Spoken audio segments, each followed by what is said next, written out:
और दोस्तों, इस वीडियो लेसन में आपका स्वागत है। आज का हमारा टॉपिक है लैंड रिसोर्सेज। सब टॉपिक है land use categories and land changes in India. Land resources and agriculture, भू संसाधन तथा कृषि के इस चैप्टर के जो मेजर टॉपिक्स हैं वो है first land use categories, second land use changes in India, third common property resources, fourth agriculture land use in India, fifth agricultural development in India, sixth problems of Indian agriculture. आज के इस lesson में हम जो topic cover करेंगे वो है land use categories, land use changes in India.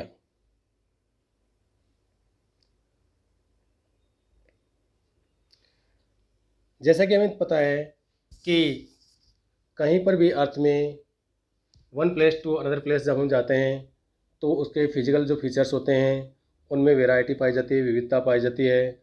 उसी प्रकार से इंडिया में भी जो फिजिकल फीचर्स हैं, रिलीफ है, उच्चावच है, उसमें विविधता है।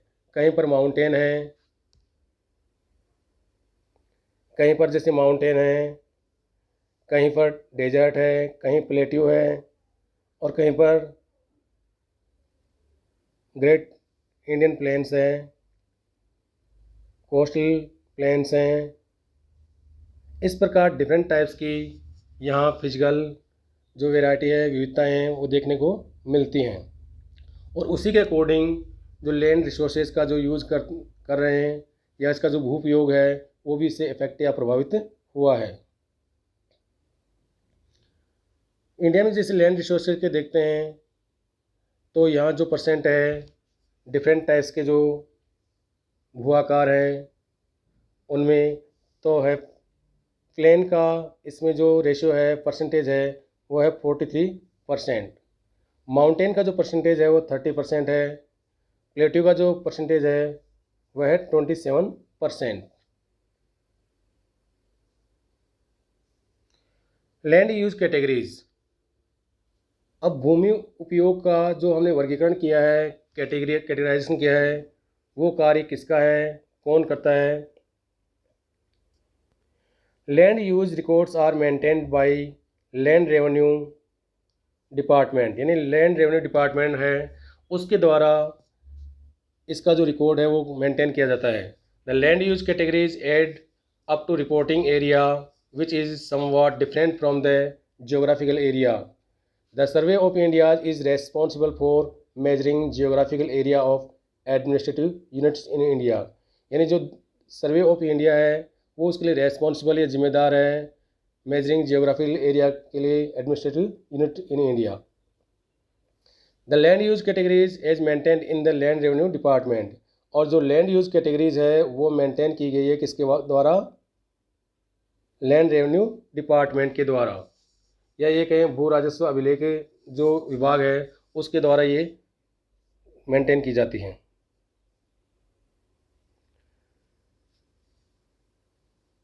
जो रेवेन्यू डिपार्टमेंट है उसके द्वारा जो कैटेगराइजेशन किया गया है वो इस प्रकार से है।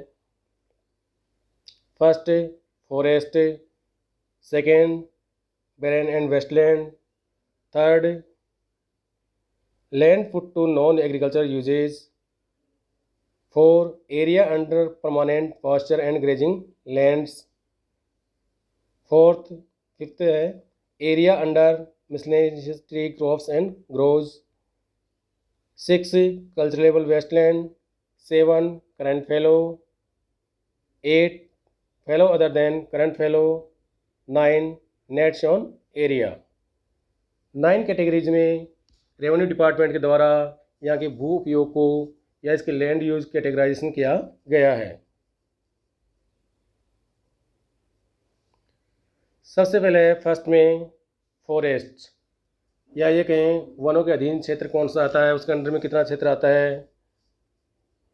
First it is important to note that area under actual forest, यानी वास्तविक जो फॉरेस्ट है उसको इसमें ये नहीं कि उससे कवर है, उससे डिफरेंट है from area classified as forest, यानी जो गवर्नमेंट या सरकार के द्वारा जो एरिया क्लासिफाई किया गया है वह उससे डिफरेंट है जो एक्चुअल में जहाँ पर फॉरेस्ट या वन होते हैं। The area which the government has identified and demarcated for forest growth, यानी यह वह एरिया है जहाँ पर वनों की ग्रोथ हो सकती है या वहाँ पर वन क्षेत्र विकसित हो सकता है, लेकिन वास्तव में या रियलिटी में वहाँ पर ज़रूरी नहीं है कि वहाँ पर फॉरेस्ट पाए जाएं। The land revenue records are consist with the latter definition, thus there may be an increase in the category without any increase the actual forest cover, यानी वहाँ पर वास्तविक रूप से वहाँ पर वन पाए जाएंगे या नहीं ये ज़रूरी नहीं है। सेकेंड है बेरेन एंड वेस्टलैंड।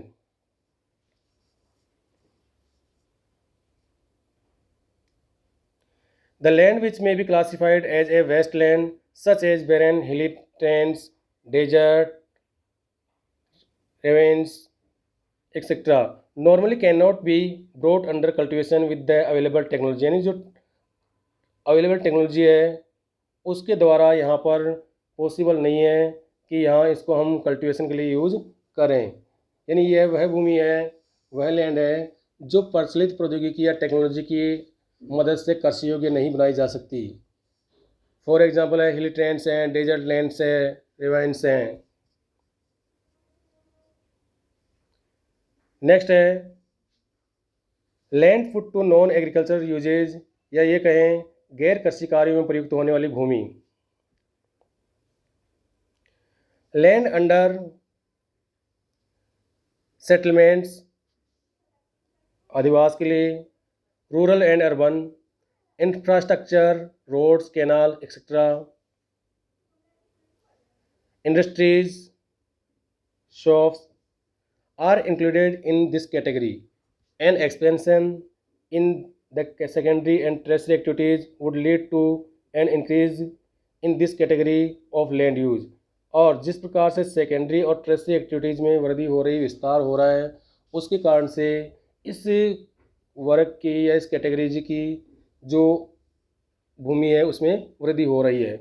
और इस प्रकार की जो लैंड है वह सेटलमेंट्स या अधिवास के लिए या इंफ्रास्ट्रक्चर, रोड, कैनाल्स एक्सेट्रा है, इंडस्ट्रीज़ है, उन सब के लिए इनका यूज़ किया जाता है। नेक्स्ट है area under permanent pasture and grazing lands, या ये कहें स्थायी चारागाह क्षेत्र। Most of this type land is owned by the village panchayat, यानी ये किसके अंडर में होती है, विलेज पंचायत या ग्राम पंचायत की और द गवर्नमेंट या सरकार की। Only small proportion of this land is privately owned, यानी बहुत छोटा या कम एरिया निजी क्षेत्र में आता है। The land owned by the village panchayat comes under common property resource, और ये किसके अधीन होती है, ग्राम पंचायत के स्वामित्व में आती है। ओनरशिप किसकी होती है, विलेज पंचायत की, और इसको कहा जाता है कॉमन प्रॉपर्टी रिसोर्सेज कहें या साझा संपत्ति संसाधन। नेक्स्ट है area under miscellaneous tree crops and groves not included in net sown area, इसके अंतर्गत the land under orchards and fruits trees are included in this category, much of this land is privately owned. First, इस प्रकार की जो land है, भूमि है, उसमें बागान हैं, फलदार वृक्ष हैं, इनका प्रोडक्शन होता है या ये बनाए किए जाते हैं, और इस प्रकार की जो भूमि है वो किस में आती है, प्राइवेटली होती है, निजी क्षेत्र में आती है।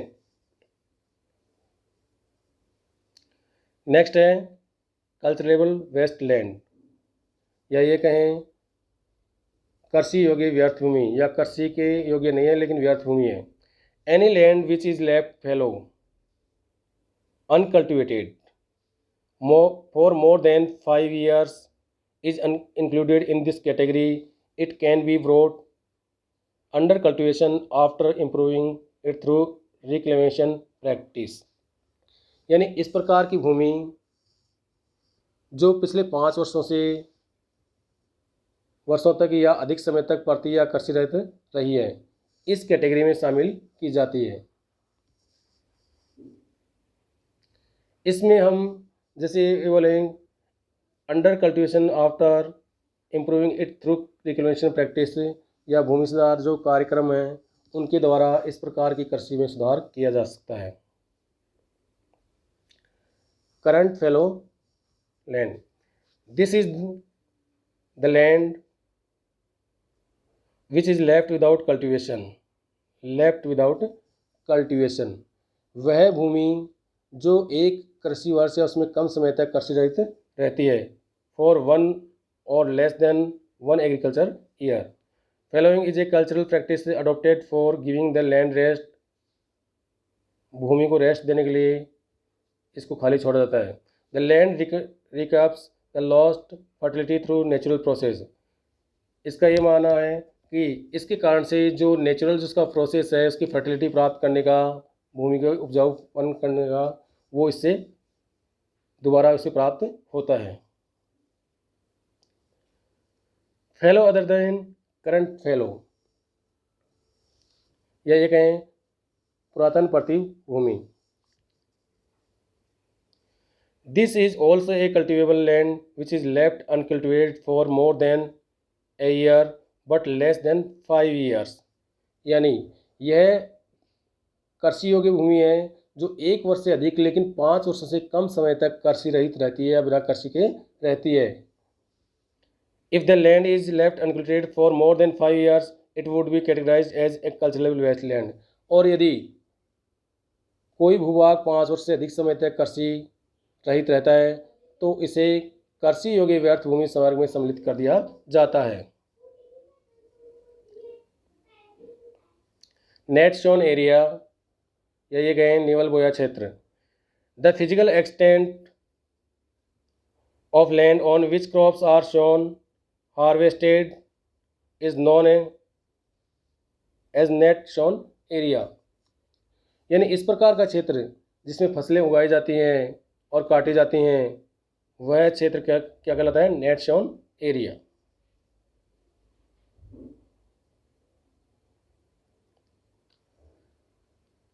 अब नेक्स्ट हम चलते हैं land use changes in India, यानी किस प्रकार से भारत में भू उपयोग परिवर्तन हुआ है, उसको हम 3 भागों में डिवाइड कर सकते हैं समझने के लिए। The size of economy first, second the composition of economy, third the contribution of agricultural activities reduce over time, the pressure on land for agricultural activities does not decline.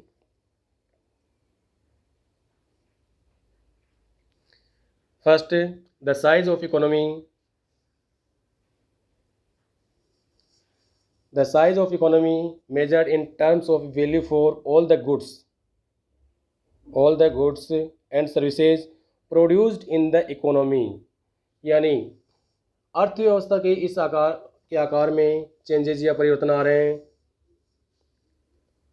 Grows over time as a result of increasing population, जिस प्रकार से population increase हो रही है। Change in income levels, available technology and associate factors, यानी जिस प्रकार से पॉपुलेशन या जनसंख्या बढ़ती जा रही है और उनकी इनकम भी बढ़ रही है, टेक्नोलॉजी डेवलप हो रही है, इन सब के मिलते जुलते कारणों से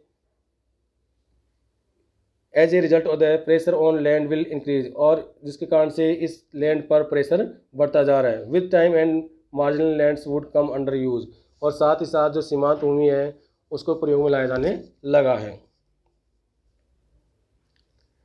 next, the composition of economy. Secondly, the composition of economy would undergo A change over time. In other words, the secondary and the tertiary sector usually grow much faster than primary sector, यानी इस समय जो economy का जो composition है उसमें changes या परिवर्तन आ रहे हैं। सेकेंडरी और टर्शियरी सेक्टर है, या जो द्वितीयक और तृतीयक क्षेत्र है, वो प्राथमिक सेक्टर की अपेक्षा अधिक तीव्रता से वृद्धि कर रहा है या उसमें ग्रोथ हो रही है। This type of changes is common in developing countries. और इस प्रकार के जो चेंजेस या परिवर्तन हैं वो डेवलपिंग कंट्रीज में या विकासशील देशों में देखने को मिलते हैं। फॉर एग्जांपल इंडिया में या भारत में भी इस प्रकार के एग्जांपल देखने को मिलते हैं। This process would result in a gradual shift of land from agriculture uses to non agricultural uses. यानी इस समय जो एग्रीकल्चर यूज में जो लैंड का यूज किया जाता था वो परिवर्तित हो रही है, चेंजेस हो रही है नॉन एग्रीकल्चरल यूजेज में। You would observe that such changes are sharp around large urban areas. The agricultural land is being used for building purpose। और हम ये ऑब्जर्व भी करते हैं कि जो आसपास के जो एरियाज हैं अर्बन एरियाज के, उनके वहाँ पर बिल्डिंग पर्पज से उस लैंड यूज में या भूमि उपयोग में चेंजेस या परिवर्तन आ रहे हैं। नेक्स्ट है the contribution of agricultural activities reduce over time, the pressure on land for agricultural activity does not decline। यानी thirdly the contribution of the agricultural activity reduce over time, यानी एग्रीकल्चर एक्टिविटी है उनमें reduce या कमी आ रही है time के साथ में। The pressure on land for agriculture activity does not decline. लेकिन जो एग्रीकल्चर लैंड पर या जो लैंड पर एग्रीकल्चर एक्टिविटी का जो प्रेशर है वो डिक्लाइन नहीं हो रहा। The reasons for continued pressure on agriculture land, भूमि पर या कृषि भूमि पर जो दबाव है प्रेशर है उसके कई कारण हैं। जैसे फर्स्ट है in developing countries the share of population dependent on agriculture. यानी डेवलपिंग कंट्रीज या विकासशील देशों की जो जनसंख्या है, अधिकतर जनसंख्या है उसकी डिपेंडेंसी या निर्भरता किस पर है? एग्रीकल्चर पर। Next the number of people that the agriculture sector has to feed is increasing day by day. यानी इस जनसंख्या जो कृषि सेक्टर पर निर्भर होती है प्रतिदिन बढ़ती जा रही है, जिसके कारण से भी इस लैंड पर या जो एग्रीकल्चर लैंड है उस पर दबाव या प्रेशर बढ़ता जा रहा है। Land use changes in India, यानी इंडिया में जो लैंड यूज चेंजेस आ रहे हैं किस प्रकार से आ रहे हैं उनको हम ये इस तरह से देख सकते हैं। इस डायग्राम के माध्यम से या जो टेबल है उसके अकॉर्डिंग हम देखते हैं। ये जो टेबल दी गई है, जो डायग्राम दिया गया है उसमें 1950, 51 और 2014-15 के बीच में कंपेयर किया गया है कौन से एरिया में किस प्रकार से चेंजेस या परिवर्तन आए हैं। तो इसमें हम देखते हैं जो चेंजेस परिवर्तन हुए हैं उसमें देखिए आप increase land use category changes in India increase किस कैटेगरीज में है? Forest area under non agriculture uses, permanent pasture and grazing land, fourth current fallow land, fifth net shown area. जबकि डिक्लाइन जिसमें हुआ है कैटेगरीज में वो है barren and wasteland, second cultivable wasteland, third area under pasture and tree crops, fourth fallow lands. अब इसको हम इस टेबल के माध्यम से भी समझ सकते हैं। यस, जैसे फॉरेस्ट में देखिए जहाँ 1950-51 में फॉरेस्ट में जो परसेंटेज था वो था 17%, और वही परसेंटेज बढ़कर 14-15 में हो गया 23.3%। नेक्स्ट देखते हैं हम जिसमें इंक्रीज हो रही है area under non agricultural uses, जिसमें पहले था 3.2 और बाद में 8.7। उसके पश्चात हम देखते हैं permanent pasture and grazing land, जहाँ पहले 2.3 था वहीं 3.3 हुआ। उसके बाद हम चलते हैं करंट फेलो, जिसमें पहले 3.7 है और उसके पश्चात 4.9 है 2014 में 14-15 में। उसके बाद में नेट शोन एरिया है, उसमें जहाँ 1950-51 में जो एरिया कवर करी थी 41.7, वहीं 2014-15 में 45.5 हो गया। इस प्रकार से इन जो ये एरियाज हैं कैटेगरीज हैं उनमें इंक्रीज हुआ है, और जबकि जो डिक्लाइन हुआ है उसमें देखते हैं हम area under non agricultural uses, जहाँ पहले 3.2 था वहाँ 8.7 हुआ। उसके पश्चात बैरेन एंड अनकल्चरेबल वेस्टलैंड है, वहाँ पर पहले 13.4 था, कम होकर रह गया कितना 55.5। उसके बाद में area under miscellaneous tree crops and grows में पहले 6.9 और बाद में रहा 1.0। कल्चरेबल वेस्टलैंड में जहाँ पहले 8% था वहाँ बाद में रह गया 4%। Fellow other then current fellow, जहाँ पहले 6.1 था वहीं बाद में रहा 3.6। इस प्रकार कुछ एरियाज या कुछ क्षेत्र ऐसे हैं जिनमें ग्रोथ हुई है और कुछ एरियाज में डिक्लाइन भी हुआ है। इस प्रकार लैंड यूज चेंजेस में परिवर्तन हुए हैं। दोबारा से हम इसको रिवाइज करते हैं। इंक्रीज कैटेगरीज कौन सी हैं? फर्स्ट है फॉरेस्ट, सेकेंड है area under non agricultural use, third है permanent pasture and grazing land,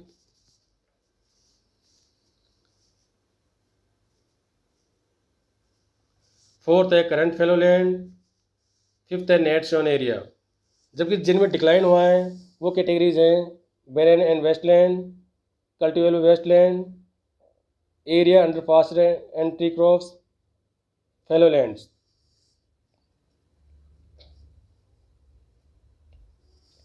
land use changes in India, किस प्रकार से जैसे चेंजेस हुआ है, परिवर्तन हुआ है composition of total cultivation land में, वो भी हम इस के माध्यम से देख सकते हैं। जैसे 1951 में 51 में जहाँ पर कल्चरल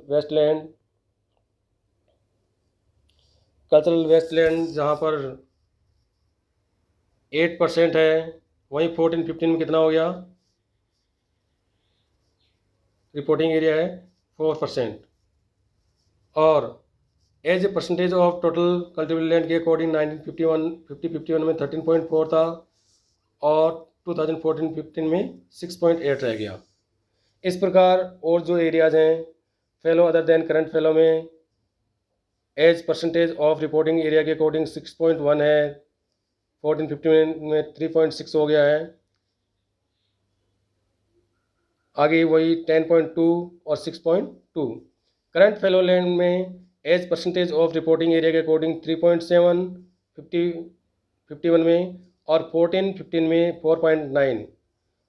1951 में as percentage of total cultivable land के अकॉर्डिंग 6.2 और 14-15 में 8.4। नेट स्टोन एरिया 41.7 50 और 51 में, वहीं 45.5 14-15 में। 1950-51 में as a percentage of total cultivable land 70% और 78.4%। यानी नेट एरिया शोन है, नेट शोन एरिया, उसमें ग्रोथ हुई है, वृद्धि हुई है। जबकि उसके अलावा करंट फेलो जो है उसमें भी वृद्धि इंगित की गई है, ग्रोथ हुई है। जबकि कल्चरेबल वेस्टलैंड और fallow other than current fallow में कमी आई है।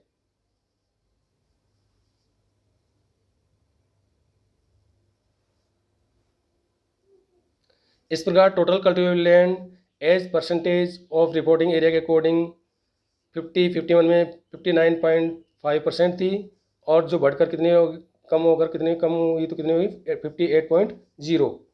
As percentage of total cultivable land के अकॉर्डिंग 1950-51 में टोटल कल्टिवेबल लैंड 100%, ये 100%।